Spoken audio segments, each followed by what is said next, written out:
I'm setting an example for my kids. I got me a side hustle. I have more control of my destiny. I need multiple streams of income. It's hard work, but I'm working for me. A job is cool, but I need more. It's all about being self-employed. You're tuned into the world of Self-Employed and Rising with Art Taylor, where we bring you the amazing stories of people who are challenging the odds and following their dreams of self-employment. Learn from their successes and be inspired.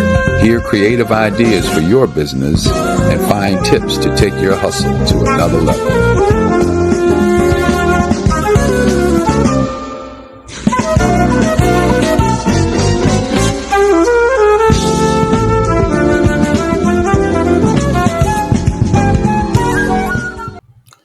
Hello, everyone. Welcome to a new edition of Self-Employed and Rising. I'm Art Taylor, your host. And today we're going to talk with what I consider to be a serial entrepreneur who has started and managed and become successful with several business ventures. And I certainly want to talk with her about the inspiration behind all that, how she's driven to produce so many businesses. We want to talk about some of those businesses, in fact. And we also want to make sure we talk about self-care. I think it's so important that business owners find ways to recharge their own batteries so that they can get through those inevitable tough periods that can define really whether or not they're successful in what they're doing. So my guest today is Yvette Wood, and Yvette is, as I mentioned, CEO of a number of businesses, and we're going to let her tell us about some of them. But Yvette, welcome to the show. Thank you. Thank you, Art. Glad to be here. Yvette, let's talk about, first of all, your life as a nurse. Okay. And I know that that is a really important, not only credential for you, but life calling to provide service and support to others who are in need. And I want you to tell us about what led you to nursing and how that also parlayed into you becoming a business owner. Great. So my nursing path is a little different because it's a very spiritual. I am a born again believer, and I was attending a church service in Michigan with my sister who was a pastor. And there was a woman there, an older woman came over to me and she said, "Sweetie, the Lord told me to tell you that you're going to become a nurse." Now, I was not enrolled in school, had not graduated from high school at the time. She said, "I see you standing in front of people in a nurse's cap with 2 stripes. Do you know what that means?" I said, "No." She said, "RNs have 2 stripes and LPNs have 1 stripe." She said, "I see you as clear as day standing in front of a crowd with a cap on with 2 stripes. Well, honestly, I forgot all about it. You know, you get 18, you get out there, you're partying, doing your thing, forgot all about it. I decided that I was going to be a model. So I ran off to LA to start this modeling and acting career. Never even thought about it. And then I had got the news that I had to go home due to a death in the family. And it was during that time period where my sister said, "Sweetie, you're not going to be cute all your life. You need to get a real job." And I thought, well, what will I do? And she said, "You need to go to school." And then I thought, I know, I'll be a nurse, forgetting all about the prophecy. It didn't come back to me until I graduated. And it hit me. I said, oh my God, she was right. I'm an RN. So that was the beginning of my nursing career. Wow. It was a calling.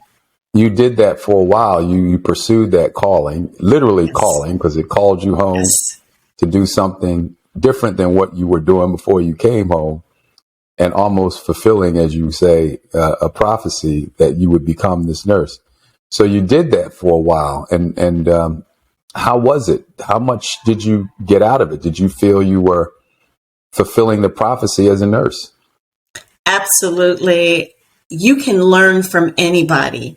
And providing care to people is the best thing you can do because you learn so much about them and you learn from them. I've taken care of people in the free clinic who had very little, and I've taken care of some very wealthy casino executives. And I learned from each and every one of them. But the one thing that I learned is this: when it's that time to make your transition out of here, anything you have, you can't take it with you. So they all said to me, Yvette, live while you're making a living.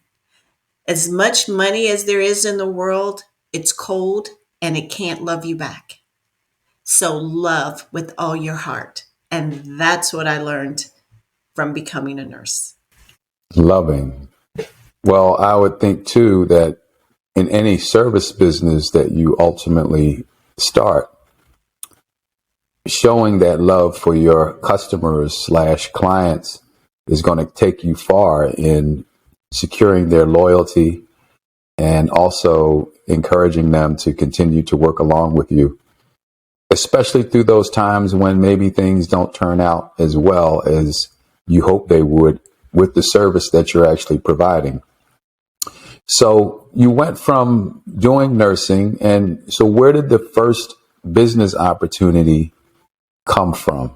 Now, this is Yvette Wood we're talking about now, right?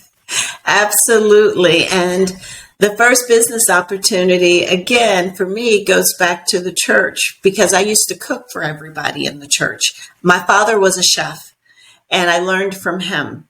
And so I loved to cook. So anytime there was a function in the church, they would ask me to cook. And then people start offering to pay me for my services. That was the birth of Creme de la Creme Catering and Event Specialist, which was birthed in Cincinnati, Ohio. And I was very, very successful at that. And I still do that. And the building is in existence today, even though I'm not physically there. My daughter took it over and she opened Just Planet Events. She doesn't cook, but she can throw a heck of a party. But so I'm still doing the catering today. So that was my very first business. It was by demand. I had people calling for my specialty dishes. Can you do my CD release party? Can you do my book release party? And it just kind of took off from there. Well, that's amazing how that works. I just had my cousin on, Mecca Jones. I hope people will check out her episode too. You can see it on YouTube now. But I just had Mecca on talking about how she loved doing hair as a little girl. And ultimately, people would come to her and ask her, can you do my hair? Can you do my hair? Well, in time, that led to the creation of a very successful hair business for her. And it just seems that we get these talents early in life and people recognize them. And sometimes that can carry us to, a next level of successful business. Yes. All right, so let's go from there. Now we're doing this catering business, and now you get some other opportunities. So let's talk about how you go from catering to the next thing, because you could have still been doing catering forever, but maybe you left Cincinnati and you wanted to do something else. What was the end of that? And it's not truly an end, but what is the end of that and the beginning of something else? So I received a position offer from a company in the Maryland area, and I did accept it. And when I moved to Maryland, I had to stop the catering because I didn't have the base. No one knew who I was here. Everybody knew who I was there, but not here. So I didn't let the dream die. I just kind of stopped cooking and was pursuing other things. But it was at that time I was a director of nursing for CCRC here in the Maryland area. And I had employees that would come to me all the time looking for advice, asking about life choices and how did I overcome and how could I help them. And it just kept going and going and going and going. And out of that, I started having sessions, and thus was born Yvette Wood and Company, which was my life coaching business. Wonderful. So life coaching is something that many people get a lot of value out of, because so many of us, I think, struggle to find our purpose in life. And so we're just floating, from one thing to the next, not really feeling grounded in anything that we're doing and not feeling that we're living a life of any kind of meaning. But when you can find that purpose, and it seems to me that a life coach can help with that, things can begin to change for you very quickly. Now, Yvette, we're going to take a short break. And when we come back, I want to hear more about this life coaching business and how you're able to help people change their lives for the better. We'll be right back after this break. Okay, everyone, welcome back to our show, Self-Employed and Rising. I'm Art Taylor, and I'm speaking with my guest today, Yvette Wood, who is talking about the number of businesses that she started. She started off talking about her catering business that grew out of her experience as a young woman cooking for people in church. And then a new business that developed doing life coaching, where she was able to help people as a nurse find purpose in their lives. And I want to talk, Yvette, now a little bit more about that business and really understand what it does and how you were able to really make it successful, not only for people, but for you. So tell us about Yvette Wood Life Coaching. Sure. So, as I was saying, I was working as a director of nursing, and I had a lot of employees that would come with their problems or looking for different directions, and I would see myself in them. I would see these young girls who maybe had a baby and didn't have any help, and they needed to find some direction in life. And so I would sit and I would talk with them, and I would say, well, have you thought about going back to school? Why do you want to just stop here at being a nursing assistant? Why don't you go back to school and become a nurse? And they were like, well, I never thought about it, or I'm not sure how to do that. I don't know how to apply for school. And it wasn't just one, it was three, and then it was four. And then they would sit in my office and they would all be around my desk. And I found myself giving them life direction. And they would even go home and tell their parents, hey, I talked to Miss Yvette today and she said this, this, this, and this. And then the mothers would call and say, well, hey, can you help me? I'm having issues at home. So I thought I should start doing this professionally, because sometimes people just need that little push. They need a map life, help me map out my life, a roadmap to a better life. And so I started devising those and having classes and groups and then meeting with people individually. And that's where the life coaching came from. And it comes out of my passion to help people, because if people know better, they'll do better. We always say that, oh, that's just an excuse, but it's really not an excuse for everybody. Some people honestly just don't know. And if they have someone who believes in them and gets behind them, their life change. And that's where my biggest reward comes from. Even now, when I get an invitation to a graduation from somebody I helped, I just had a nurse she was a CNA. She's getting her doctorate degree. She beat me. And I am clapping all the way, because we sat down and had a conversation on how she could change her life if she would just believe in herself. So Yvette, what's so interesting about you is that you see these opportunities and you seize them. And I'm just curious about, what is it about you that makes you say, oh, here's an opportunity, I'm going to start a business? I don't think the average person thinks that way, but you do. Why do you think that is? What is it so different about you that makes you do this?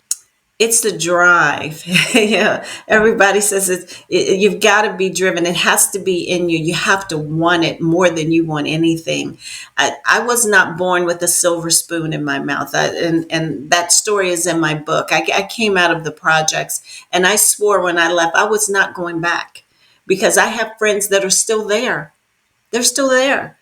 And that's okay. That's the decision they've made for their life. But that was not okay for me and my life.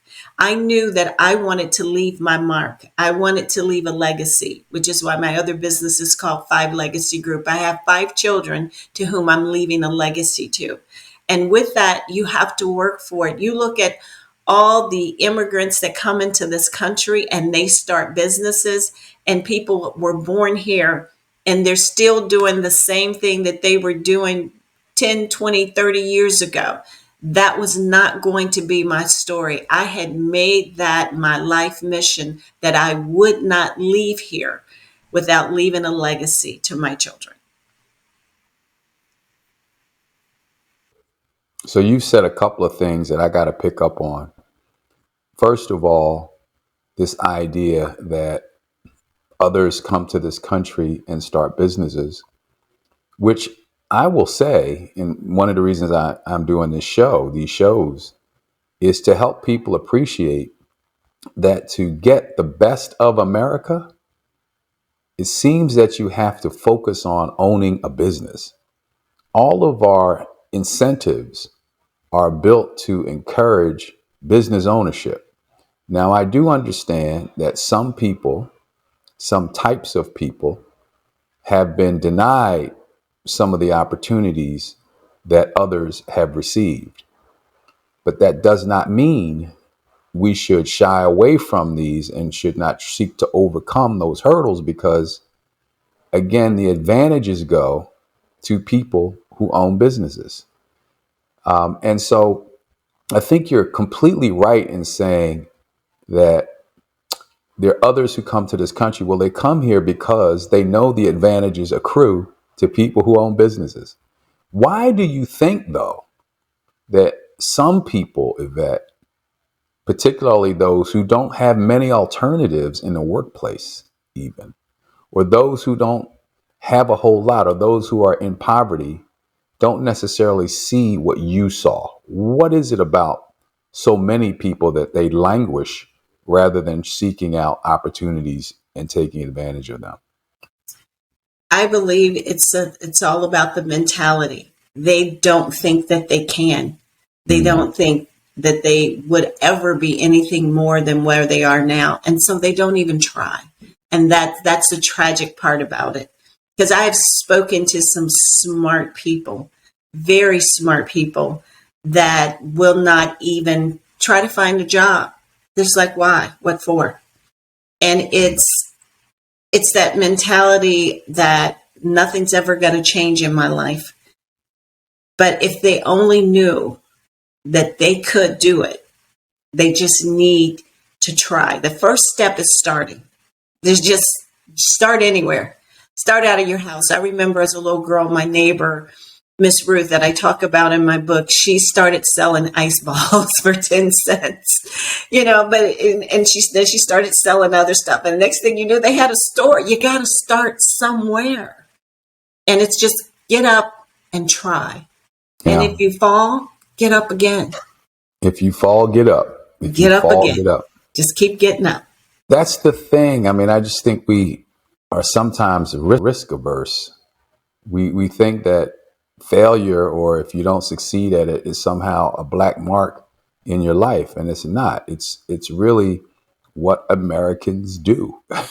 And I am so eager to get this story out and to inspire people who are either sitting on the fence thinking about starting a business and not really knowing how or where to start, or people who never even considered owning and starting a business. I want to get them thinking about it. I want to get their juices flowing and getting them thinking about what could happen. Even if they did have a job, they can do some things on the side. And here you are, a person with several businesses going at once. So if you can do several, surely some of us can do one, right? Some of us can do a part-time business. And it's so important because, as you say, too, it's about legacy, right? Yes. It's about what we're able to share for that next generation, too. Breaking the cycle. You got to break the cycle. I tell people all the time when they say, oh, it's a generational curse. I said, no, that curse stopped here. It stopped right here. I'm stopping this. This will not go another generation, not my family. Well, I imagine that all of that, Yvette, helped you get past some obstacles, because we can't start businesses and instantly they're successful. Although it seems that you picked two good ones that had an immediate market for your services. So that's always good. But even with that, I know that it wasn't all smooth sailing, that there were obstacles that you had to overcome. And I am going to bet that when you tell us in our next segment about what those hurdles were, that you're also going to have a story that revolves around faith and spirituality that will show you how you get beyond some of those obstacles. So we're going to take our second break. And when we come back, I want to talk to you about defeating hurdles. All right. We'll be right back.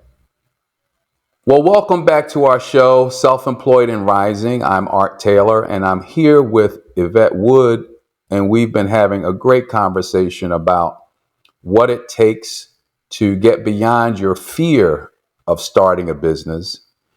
And I want to talk to you, Yvette, now about some of the obstacles that you had to overcome with your businesses. And as I said before the break, it seems that you had a relatively easier path because you kind of knew, based on what you saw in the market for your cooking services and catering services, in the market for your ability to give others life coaching, that there was opportunity for you and that all you needed to do was pursue that. But not very many people see that. But even with those opportunities, and even with your energy and your orientation to owning a business, there had to be some challenges in getting it off the ground and successful. So I want you to share with some of those, and then I want you to talk to us about how you got beyond them. Absolutely. Let's talk about my business, my baby, because they're all important, but you always have one that's your baby, and that's Five Legacy Group. So when I started Five Legacy Group, it initially started off as a medical staffing agency. And I went through all the legalities, had it ready to rock and roll, but I was funding it through my position at a pharmaceutical company. Well, they cut my contract right in the middle of it. So there was no more money for Five Legacy Group. There was no money coming in, period. Now, most people would have quit right there.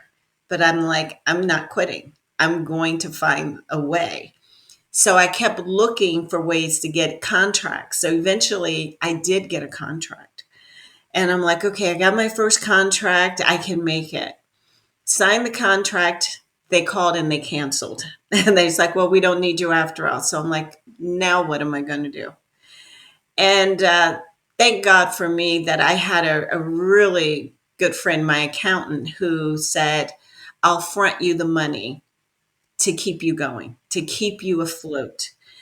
But I mean, looking at foreclosure on the house, looking at my car, trying to figure out how I'm going to pay these bills, I had no clue. But one thing I did know, that I was not going to give up, that I knew this business had to succeed. And then the second thing I can tell people, artists, be careful who you surround yourself with. I have a team of employees that when I told them we may have to shut this down because I'm not sure, Miss Yvette I'm trying, but it's looking kind of bad for the home team right now. My team said, oh, no, no, no, no, we're not quitting. My team began to look for contracts for my business because they wanted to work for me. They didn't stop. They were sending letters to people and emails, and I was in tears by their support. They were like, we're going to make this happen. So who you surround yourself with is everything. And these girls they go to the wall for me. I mean, they work sometimes long hours. They don't get breaks. I just had one work last week at an event whose foot was in a cast, but she was determined to show up for that event. And we couldn't eat for 9 hours because we're busy. They never complain, always smiling. And even back when we weren't bringing in money, they were like, it's okay. They were still reporting to work. They said, we know you have to pay the insurance. We know you have to do this. We're coming anyway. And I just thank God for for my team. I have the best team. Yes. Yes, though. I'm going to make you go deeper Okay. because the first thing you said was, I just knew we weren't going to quit. What I want to know is, how did you know that? How did you know that you weren't going to quit? Where does that come from, Yvette? That comes from my belief in my God. Sorry, I didn't mean to cut you off, but He's never quit on us. God has never quit on me, and I won't quit. I was born into greatness. See, part of it is knowing who you are and whose you are. And I know that my father said that I was the head and not the tail. And I say that to myself every day. I am the lender and not the borrower. I am the head and not the tail. And you speak that into your life, that positivity, that spirituality. You speak those things into existence. My Bible says, call those things as not as though they were. And so I speak it and I watch it happen. I'm a true witness to what happened. You're looking at people from Ohio will understand when I say I'm a Valley Homes, Lincoln, and Lincoln Heights project girl. That's who I was. And I have no business sitting here by statistics. This kind of stuff doesn't happen, but it does when you're connected to the one who can make it happen. So you're talking about statistical odds, and business owners need to know those odds, but then they need to forget them. They need to forget them. You got to forget those odds because there's no other person on the planet like you. And there's no other person that has the gifts that you do.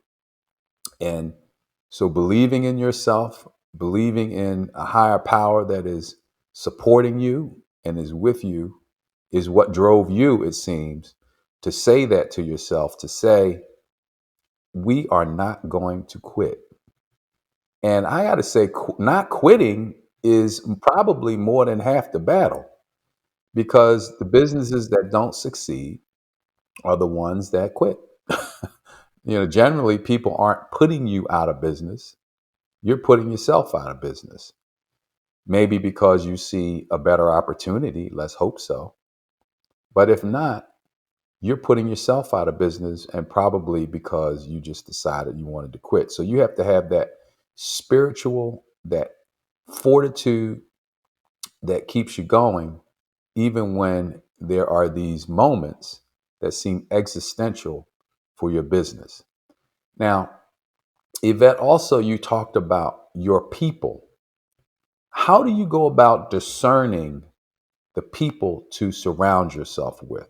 What are some clues that you can give us for how to surround ourselves with the right kind of people? You even talked about, I'm going to call him, he was your accountant. I know this. I know who your accountant was, who was able to finance your business.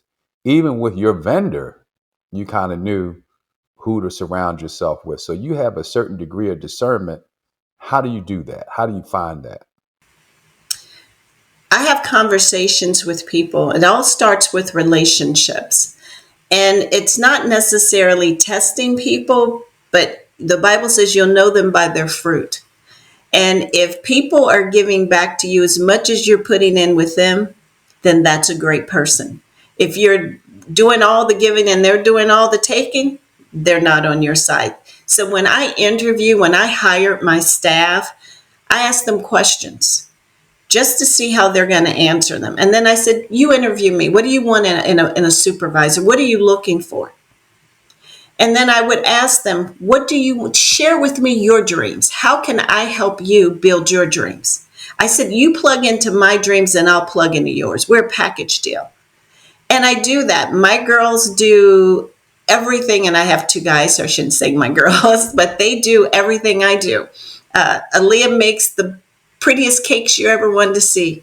Case in point, my friend Yolanda Taylor, she put her heart in that cake for me. And so I put her website on my website so people can plug into her because this girl works hard for me. So I'm going to help her build her business. See, and this is why I believe that I'm blessed because it's not about me. And I have employees that have their own businesses, and I promote them because they come and serve me faithfully. They'll stop what they're doing to come and do when I need them. I say, hey, we got to go to Denver. Okay, we're packing up. So when they say, can you help me sell my chocolate covered strawberries? Absolutely. If that's your specialty, I got your back. And so it's about talking to people.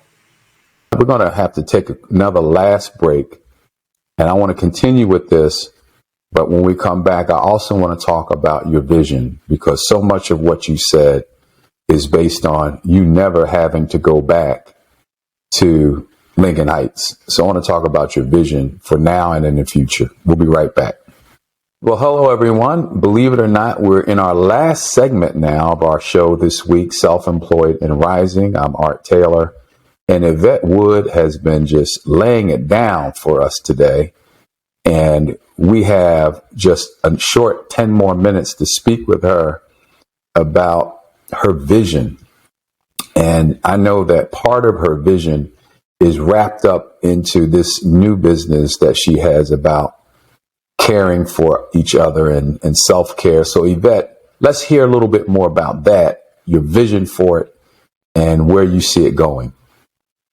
Great. So in Five Legacy Group, I was sharing about my employees and the relationship I have.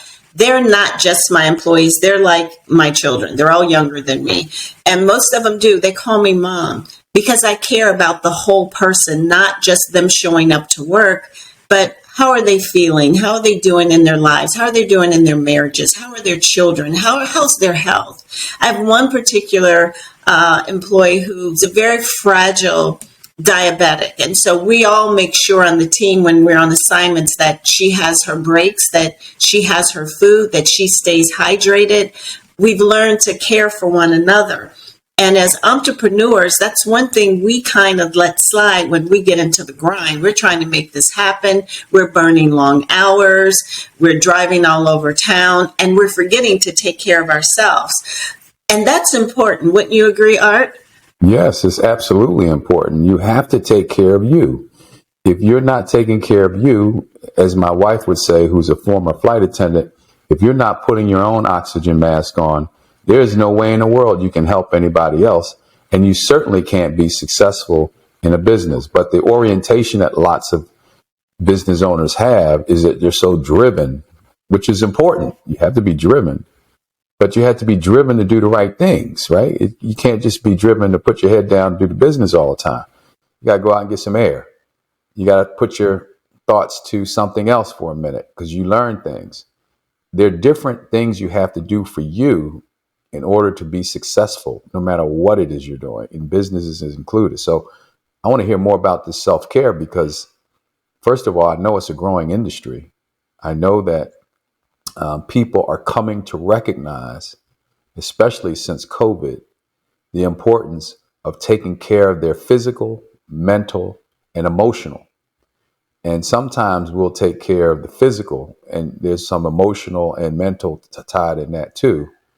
But a lot of times we don't take those steps. And so the self-care industry is helping us see that the creation of different kinds of experiences for our lives can really drive our personal stamina and ultimately our ability to be successful. So go ahead, tell us more about what you're doing within that industry.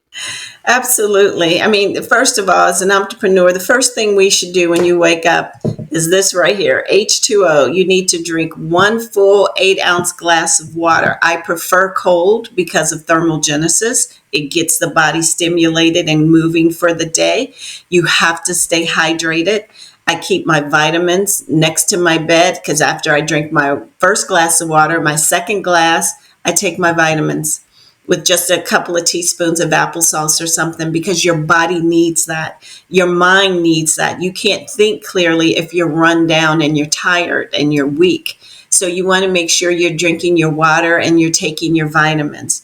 Then I do my walk. I do 5 miles a day. I'm up and I'm out.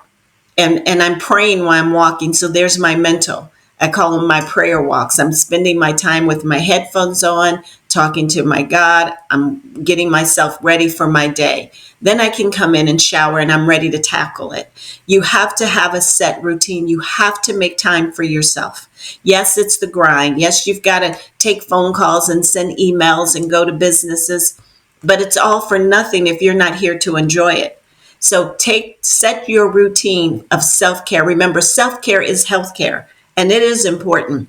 Figure out what it is you like to do and take that time for yourself.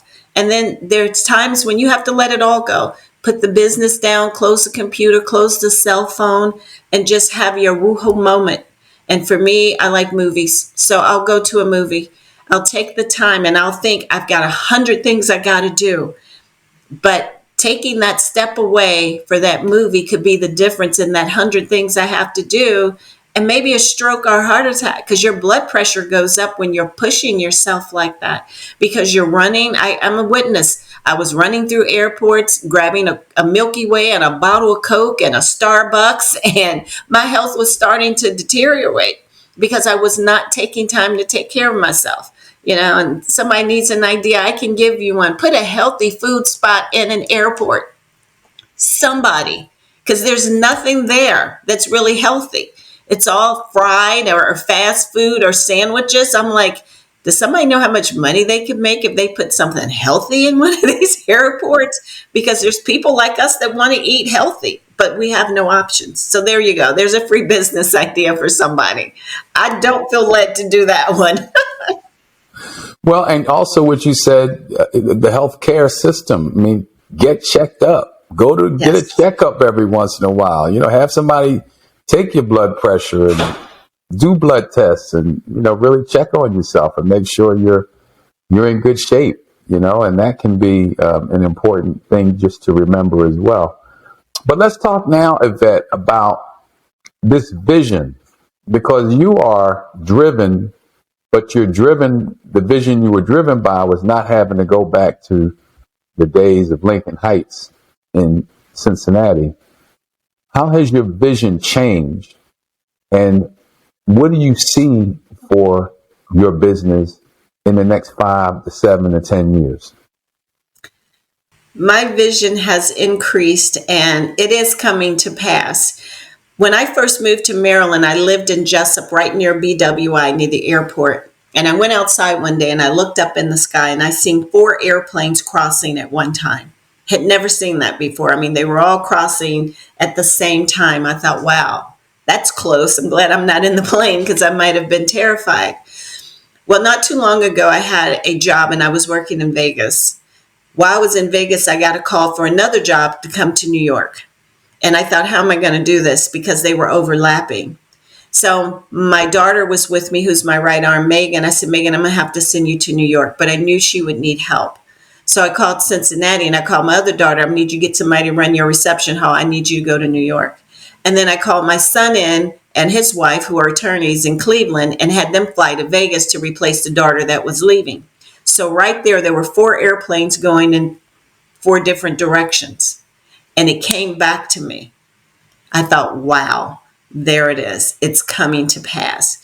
And so while we were in Vegas, I sat down with my son and daughter and I'm like, look, I don't need to be paying an attorney when you have a law firm. You're going to start doing my contracts. I already have your sister working with me. And then I told my other son, and you're going to start attending my meetings because you're going to start running this. This is for you guys. This isn't for me. Yeah, I'm good. I'm good. You're going to run this business. This is your legacy. So 5 Legacy Group is becoming what I envisioned it to be, the legacy that I'm leaving my children, because at that moment, all of them were involved voluntarily or being voluntold. They were involved because I just had to call the ones for Cleveland. I'm like, look, pack it up. I need you. Great. Now, Yvette, I talk a lot about the challenges and overcoming them, but we also have to help people appreciate the benefits of business ownership. And what are, in your mind, some of the key benefits that you received being a business owner? My biggest benefit in being a business owner is the ability to help others, the ability to reach back and pull someone up. I want everyone to win, Art. That's my heart. I want everyone to win. We can all win. There's plenty of room at the top. Don't anybody tell you that there's not. There's plenty of room up here. There's room for you, you, and you. But you have to take that first step. So being a business owner, it allows me to be able to help somebody else's dreams come true. It also allows me to touch lives in Liberia. I have a hospice in Liberia that I get to send things to and sponsor over there and help that young lady fulfill her dream in owning her hospice and providing much needed medical care to people.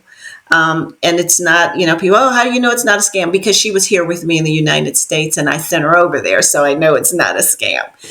And so that's another benefit to being a business owner. You can tap into so many grants and funding and make ways for other people. And then you also have the luxury of saying, you know what, I'm the boss and I'm just not going to do that today. And that feels good sometimes. Well, we're out of time, Yvette, but we could go on for another hour easily. And so maybe we'll have to have you back on the show at another time. But let me just thank you now for joining the show. I appreciate you so much. And you've been a family friend, and we really appreciate the friendship. And to all of our listeners and people who watch our show, I want to thank you too. And I hope you pass on what you hear to other people as well as absorb it. Share these videos with other people who can take advantage of them.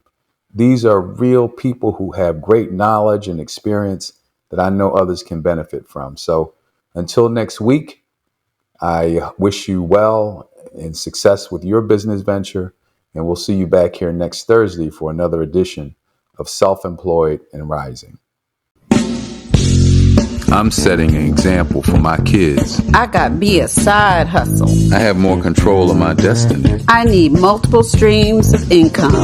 It's hard work, but I'm working for me. A job is cool, but I need more. It's all about being self-employed. You're tuned into the world of Self-Employed and Rising with Art Taylor, where we bring you the amazing stories of people who are challenging the odds and following their dreams of self-employment. Learn from their successes and be inspired.